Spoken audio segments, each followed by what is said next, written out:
Christmas! Hala, ang sama din. Hala! Merry Christmas. Tingnan Kaya mo pala yan. hindi ka dinala. Hala! Ayaw, walang reaction, oh. Ang manig na Happy Mansari. Ang manig naman. Kiss, Ang kiss. regalo ano? Ang lamig naman. Umaga pa nga lang, be, mainit ang aking ulo. O teka lang, Merry Christmas nga pala sa inyong lahat. Naway pagpalain kayo sa pagpasok ng 2026. Isang burikat na tomboy na naman ang tinutopak. Mga be, Pasko nga, may sumira ng kanyang araw. Makikita nyo nga sa video, mga be. Bad trip nga si Tomboy CB. Pero nung nakita yung regalo at binuksan niya nga, siya ito ang tuwa, parang batang binigyan ng candy. Charot! First time niya nga makatanggap ng regalo galing sa babae. Dahil sa nga siyang nangriregalo. Ang ganda ng ngiti. Sakto yung regalo kasi magsisimba nga silang dalawang magjowa. Sakto dahil mansari nga nila, mga be. Oo, narinig nyo, mga be, mansari nila. Stay strong, sana walang magloko katulad ng iba. Parang yung kilala ko, nagloko, sumama sa iba. Ouch, charot. Ang ganda na nga ng polo, bagay na bagay, parang tayo, charot.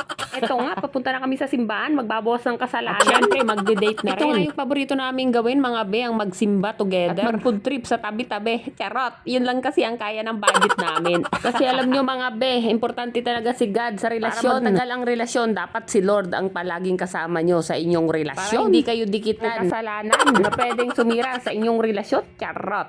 Andito na nga kami sa simbahan, mga be. Handa na nga ako humiling kay Lord. Yung mga simpleng kahilingan lang, mga be. Pero syempre, yung importante sa lahat, ang aking hiling ay siya na yung aking makapiling hanggang sa aking pagtanda.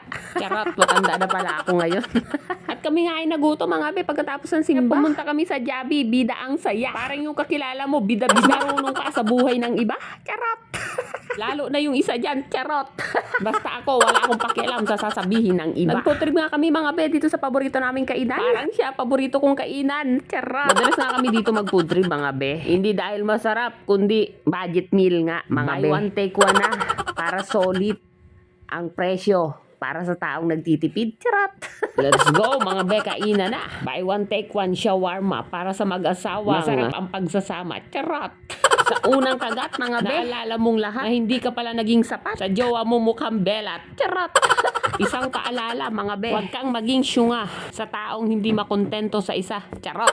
Nakauwi na nga kami ng bahay, mga be, nang biglang dumating aming pusang nawawala. Ito yung magandang regalo ko na natanggap ngayong Pasko. Thank you, Lord, sa regalo. Bam, tingnan mo si Bembe mo, pumayat ng sobra, di ba? Buti na lang nakauwi talaga siya ngayong Pasko, no? Nakakaawa naman siya. Saan kaya siya kumain ng ilang araw, no?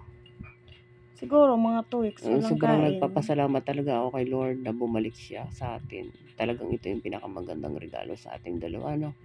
Kaya sobrang Diba?